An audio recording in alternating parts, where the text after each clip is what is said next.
Welcome back. We are still working with the email by Zapier automation. And we want to consider the case where you may have someone to subscribe to an autoresponder, but yet you want to send them a message that looks a little more personal or one without the autoresponder headers. Well, you can do that with Zapier. In this particular case, we are going to use this Zap. And of course, to execute this, we're going to need a MailChimp account and our Zapier account. We are going to create this Zap. So the trigger will be when someone is added to a specific MailChimp list. We'll then test our connection to MailChimp. Once we verify that it's successful, we'll then click Save and Continue. We will then select our list on MailChimp and then click Continue.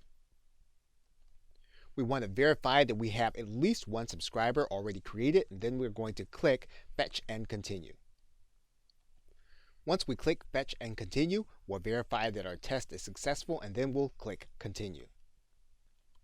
We're then ready to connect with our Zapier action. We'll then click Continue. We'll then write in the information that we want to be part of the message. Once we have the body saying what we want, we'll then click Continue.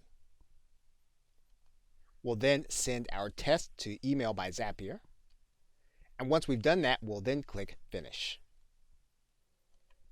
We can then verify from our email.